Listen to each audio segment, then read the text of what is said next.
Welcome to the Sports Card Lessons Podcast. I'm your host, Big Ken. Whether you're watching on YouTube or listening on a streaming service, please like, subscribe, and hit that notification bell. You'll be notified whenever I drop any new content. Welcome, and thanks for being here. How is everyone doing?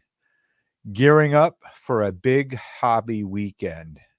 It's Card-Show-Mageddon this weekend in the Northeast, and you heard it here first. Card-Show-Mageddon.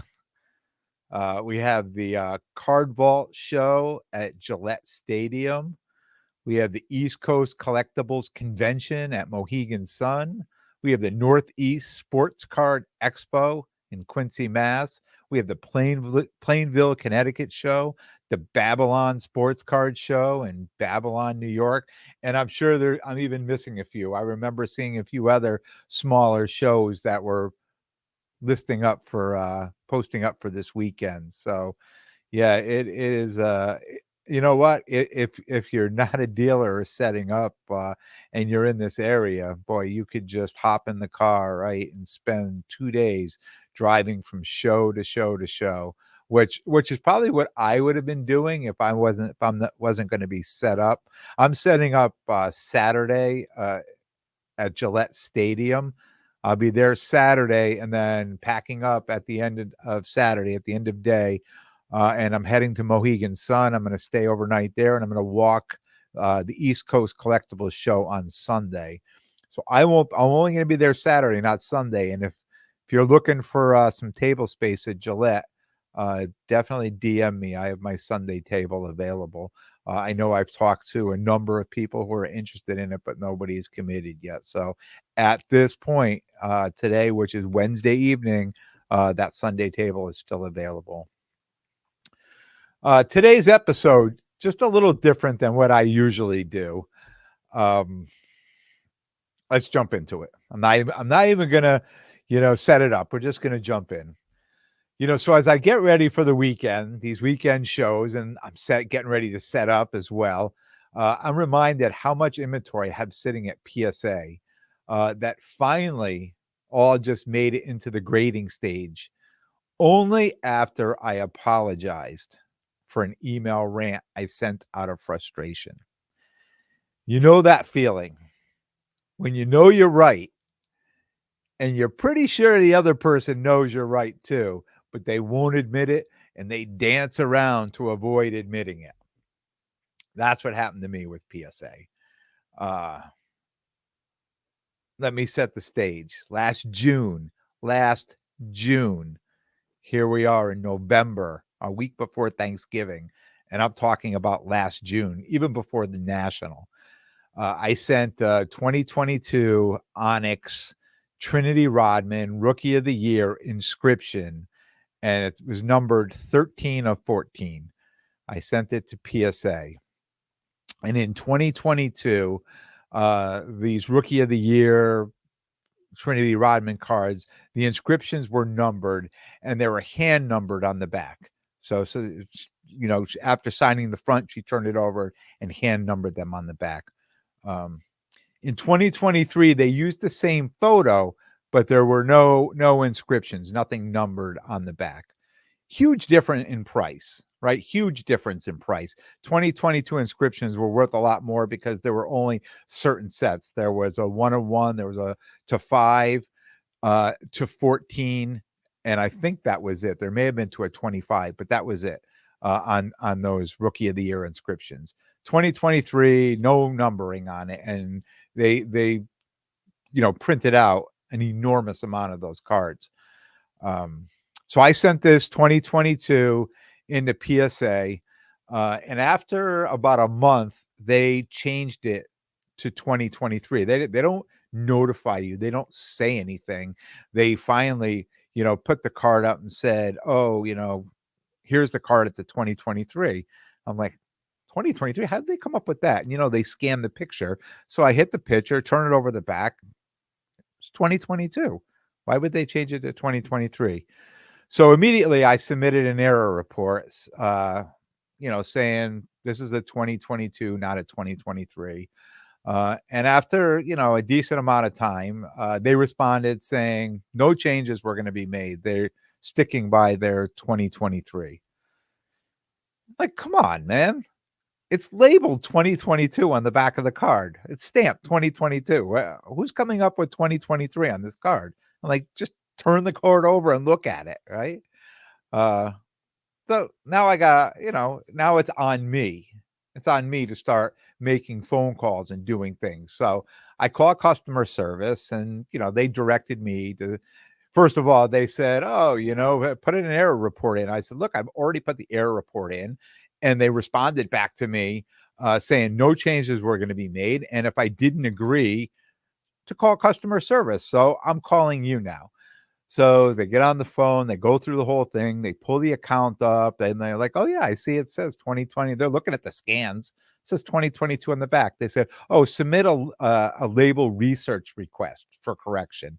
They said maybe they, didn't understand what you were trying to correct or something along those lines. I don't remember word for word what they were saying. But it was definitely submit a label research request, and they told me where to find it on the website. So I did go on there, fill out. And if you ever try to do that, there's a whole thing. They want pictures. They want this. They want that. They ask a ton of questions. And a lot of the stuff I couldn't even provide because they have the card in their possession. So I put in there what I could. I said, look, the possession, you people have this card in your possession. And just fix it. It's just the year on the back of the card. That's all we're concerned with. So then another amount of time goes by. They respond saying, because the card is still at PSA, this wasn't the right form to use to go back to fill out an error report. Knowing this card has been in their possession, right? They received this card July 6th. No one, it's just like a dog chasing its tail. No one's willing to help. And I know the grade is getting ready to pop on this card. And they're just going to ship it back to me labeled 2023, because at this point, I don't think anyone's going to put any effort in to go get this card and fix it and say, oh, it's supposed to be a 2022. And it's just going to end up coming back to me labeled wrong. And if you're on, I don't know if I'm ruining the story for you, but I'm going to hold up the card now and show you, yes, I have the card back, and they did ship it back to me. And if you're on YouTube, you can see the card, and it's graded. It's graded a 10, but it's the wrong year. It's a 2023 on the card, and I knew this was going to happen. I knew they were going to send it back to me labeled wrong. So I was at my wit's end with these people. I'm like, I'm going to get somebody's attention. I decided to send a frustrated email to them. A frustrated email. Yeah. So, I said things like, it amazes me no one could turn this card over and look at the year on the back of the card. I refuse to believe this is the best customer service PSA can provide. You can do better than this. Right? These are some of the things I said in my frustrated email. Trying to get somebody's attention. Well, I got somebody's attention. All right.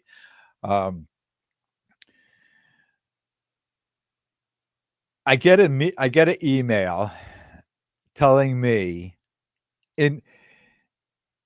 first of all, they didn't appreciate any of it. Obviously, found it very insulting, all these comments I was making, but at least I've got somebody looking at it, like somebody saying, I'm mad too. Well, okay. I'm mad. I'm glad I got somebody's attention on that side.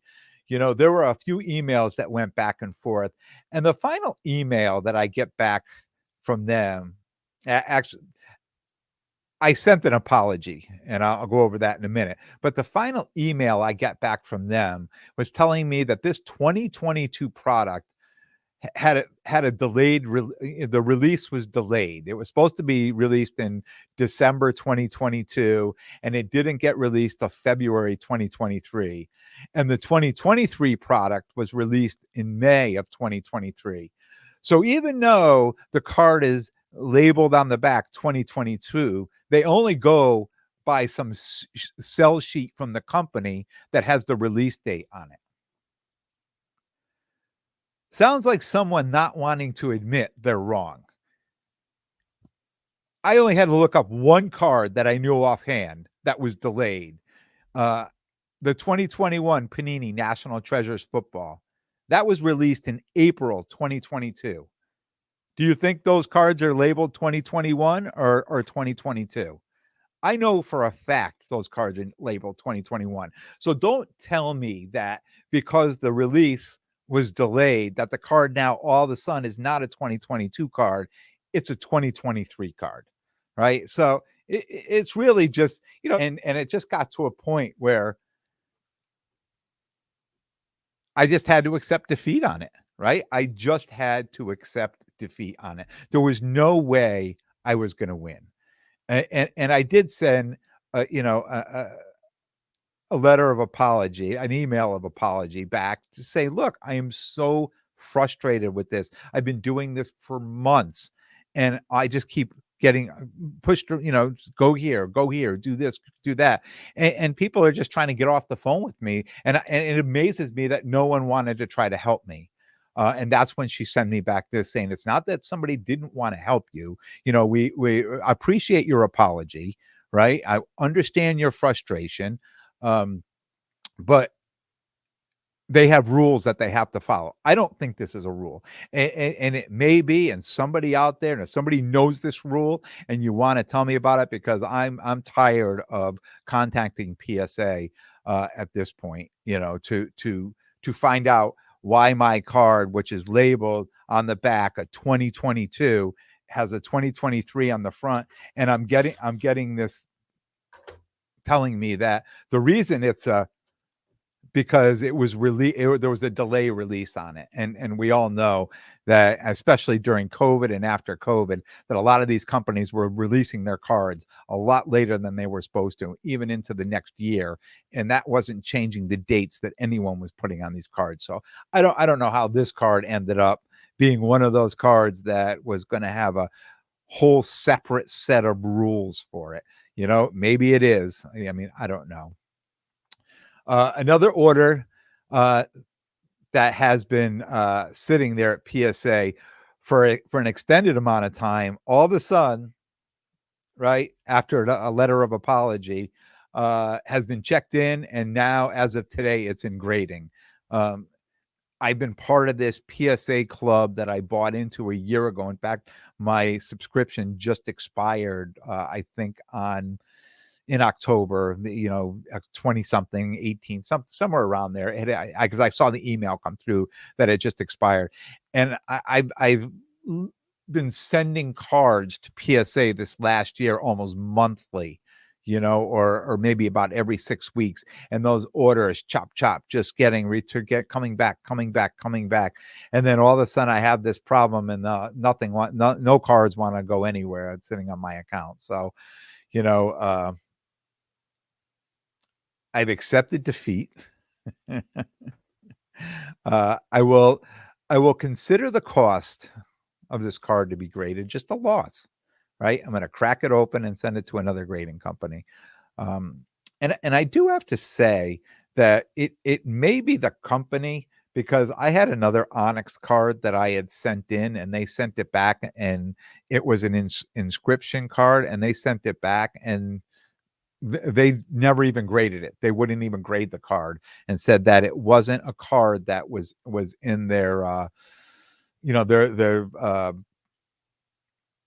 the list of the card, the set list, that card, that inscription card wasn't in that list, so they could not find it, so they sent it back to me. But I mean, I know they realize that. We all realize, it costs money.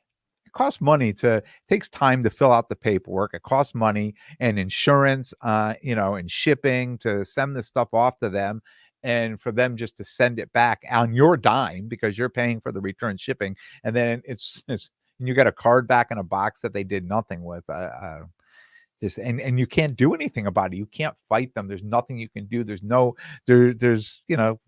You can't do anything. You just say, okay, Thanks for taking my money. Thanks for telling me that you're not gonna grade my card. And they put a one line in the box that for most people doesn't even make sense. When that happened, I had to call them up and say, what does this mean? I do not even know. I don't even understand. You've taken all my money and you sent the card back and you didn't even tell me what this meant. So yes, I'm going to consider it a loss. I'll crack that open. I'll send it to BGS or SGC or somewhere else, and I'll get it labeled correctly. And I'll definitely keep you updated on this. If for some reason I send it to another company and it comes back, then I will come back and do even a bigger apology to PSA. But I do not believe that is going to happen. And I'm also going to look forward to finally getting some fresh inventory from PSA, right? Cards that I've been sending out. They're hockey cards that I sent back, months ago to try, that I expected to be selling this time of year. And now they're just in grading now. So, at least it's moving along, right? At least it's kickstarted something and got things going. But definitely, this week's lesson, right? Sports card lessons. This week's lesson. You ultimately need, the people that you're mad at, or you call them out, or you do whatever. Do it right. You're going to have to apologize. I mean, do it right. If you're going to have to do it, and this is what I did, right? Do it right. Release the fury, right? What was that? That was from a movie, right? Tom Green, he's trying to get Mitch the Snake to, release the fury, Mitch. Do it right. Get it all out, right? Then apologize and make nice later, right? Even if you don't think you'll ultimately need the people, like in this case, I'm sure I'm going to need these people. I need them right now because my cards are there. But just in life, even if you don't think you're going to need the people, apologize anyways, because sooner or later you probably will. We know this happens in our life all the time, right? So yeah, it took me a little bit of getting angry and releasing some fury to get, people to start responding. They may have come up with the wrong answer, but at least they tried coming up with something and move forward from there. Huge shout out to Eric on IG at hc.cards. I received this week in the mail. It's a rookie. I'm going to hold it up.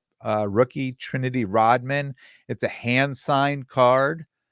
He sent that to me in the mail. Awesome card, Eric. Thank you so much. Appreciate that. And David on IG at DT Card Hut. I just did a deal with him last night. I was super excited. He had the Trinity Rodman Obsidian Color Blast PSA 9. It's a Pop 1. Reached out to him, made a deal. Very easy deal. Excited knowing that card is already in the mail and will be in my possession soon. Again, this weekend, Gillette Stadium. I'm going to be set up there Saturday. If you were there, definitely come by and see me. Sunday, Mohegan Sun. I'm going to be walking that show, so you just have to look for me there at that show.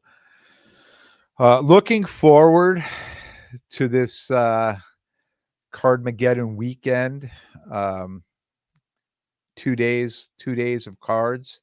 So I'm looking forward to it. I wish that, there weren't so many great shows on one weekend. I would have loved to been able to hit all these shows if they were on different weekends. But, hopefully moving forward that, these promoters will talk to each other and, try to, figure out, what weekends, so we're not doing everything all on one weekend and kind of, hurting the dealers, right?